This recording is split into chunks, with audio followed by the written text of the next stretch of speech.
ہم بات کر رہے ہیں اس وقت حکومت کی طرف سے کیے جانے والے اقدامات کی طرف بات آتی ہے کہ بجلی کے اندر رعایت عوام کے لیے خوشگوار پہلو لے کر ضرور آئی اور اس کے اندر بہت ساری چیزیں جسے ہم نے دیکھا کہ بہت بڑے لیول پر اس پہ ایک تقریب بھی منعقد ہوئی. کیا یہ محدود مدت کے لیے ہے؟ 3 مہینے کی بات کی جا رہی ہے. نہیں، میرا نہیں خیال کہ پرائم منسٹر صاحب نے جو اناؤنس کیا ہے جو اس وقت اناؤنس ہوا ہے، میں یہ سمجھتا ہوں کہ ان حالات میں کہ جب یہ پروپیگنڈا کیا جاتا تھا کہ پاکستان جو ہے وہ ڈیفالٹ ہونے جا رہا ہے اور پاکستان کے لیے سری لنکا کی مثالیں دی جاتی تھی، ایسے حالات میں پرائم منسٹر صاحب نے اور ان کی ٹیم نے بالخصوص نواز شریف صاحب کے ویژن کے مطابق جو شبانہ روز محنت کی، اس کے ثمرات ابھی تو آنا شروع ہوئے ہیں اور یہ اس کی طرف ایک پہلا قدم ہے کہ آپ نے دیکھا کہ بجلی کے نرخوں میں کمی کی گئی ہے، بلکہ پرائم منسٹر صاحب نے تو یہاں تک بھی کہا کہ آنے والے وقت میں اس کو مزید کم کیا جائے گا اور اس کے لیے بھی جو ہے وہ ہماری جو پی ایم ایل این کی اتحادی حکومت ہے وہ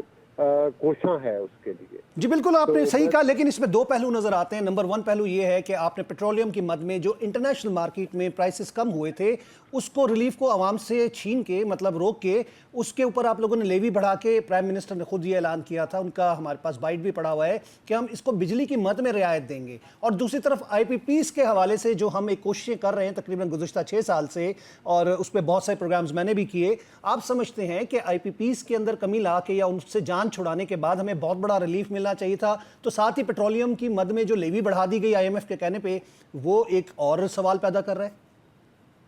نہیں دیکھیں عاصم، صورتحال یہ ہے کہ اس وقت بھی جو پاکستان میں پیٹرولیم کی مصنوعات کی قیمتیں ہیں وہ پرائم منسٹر صاحب نے بالخصوص بتایا کہ وہ پورے ریجن میں کم ہے. آپ کے جو ہمارے ارد گرد کے ممالک ہیں جس میں انڈیا ہے، بنگلہ دیش ہے، افغانستان ہے، اور اس پورے خطے میں جو سب سے کم قیمتیں پیٹرولیم کی مصنوعات تھی وہ پاکستان کے اندر ہے. اور ظاہر ہے کہ اس وقت حکومت بنیادی طور پر یہی چاہتی ہے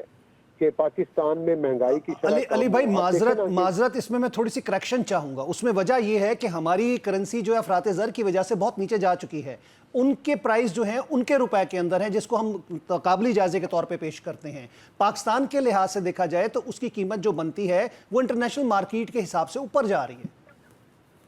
نہیں دیکھیں، میں آپ کو اس وقت جب سے آپ نے دیکھا کہ خاص طور پر جو ہماری بارڈرز کی صورتحال ہے اور جس طرح سے سمگلنگ کو روکا گیا ہے، اس وقت سے ہمارے روپے کی قیمت مستحکم ہوئی ہے. اور جو لیکن کمی ہے، لیکن ڈیفرنس ہے کیونکہ جو ہماری گر چکی ہے وہ گری ہوئی ہے. ہم مزید نیچے نہیں جا رہے لیکن رک گئی ہے. لیکن کمی ہے کیونکہ انڈین کرنسی سے آپ مقابلہ کر لیں، افغان کرنسی سے مقابلہ کر لیں تو پاکستان کی جو کرنسی ہے اس کی ویلیو کم ہے. دیکھیں جس طرح سے آپ نے دیکھا کہ پہلے تو روز آپ دیکھتے تھے کہ جب ہم نے حکومت سنبھالی تھی تو روز جو تھا وہ ڈالر کی قیمت اوپر جاتی تھی اور پاکستان کی کرنسی جو تھی وہ ڈیویلیٹ ہو رہی تھی. لیکن یہ استحکام ہی ہے کہ جس میں مہنگائی کی شرح 30% تھی آج وہ سنگل ڈیجٹ میں آ چکی ہے اور پاکستان کی تاریخ سے سب سے کم سطح پر آئی ہے. آپ نے پاکستان کی معاشی جو اشاریے ہیں وہ بہتری کی طرف گئے ہیں، پاکستان کے کاروبار میں استحکام آیا ہے. تو میں سمجھتا ہوں کہ یہ تمام سارا کچھ ایک سال کے اندر اندر ہونا یہ کسی بھی معاوضے سے کم نہیں ہے. مطلب ہے کہ جو جس طرح سے حکومت نے محنت کی ہے اور جس طرح سے اس کے ثمرات آئے ہیں. علی گوہر بلوچ صاحب، بات یہ آتی ہے کہ عوام تک یہ تمام چیزیں کیوں نہیں پہنچ رہی؟ میرا 250 میں آپ کو ایک مثال دے رہا ہوں، 250 جو آپ کی یونٹ ہے اس کا بل 10,000 روپے ہے. مطلب اس مہینے کا بل میں آپ کو بتا رہا ہوں تو that's something very strange کہ آپ 250 یونٹ کے اوپر 10,000 روپے چارج کر رہے ہیں اور اس کے اندر حالانکہ کمی بھی ڈالی گئی ہے لیکن ریٹ کیا دیا گیا اور کس طرح یہ محکمے چلا رہے ہیں؟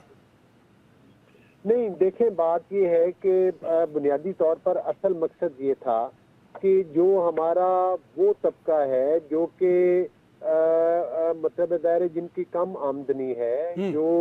اور خاص طور پر ان کو ریلیف دینا تھا، وہ 200 یونٹ تک زیادہ استعمال کرنے والے لوگ ہیں. اور ہماری حکومت کی اولین ترجیح یہی تھی کہ ان لوگوں کو زیادہ سے زیادہ ریلیف دیا جائے تاکہ یہ وہ طبقہ ہے جو اپنی تنخواہوں کے اندر بجلی کے جو بل ہیں وہ ادا کرنے سے قاصر تھا.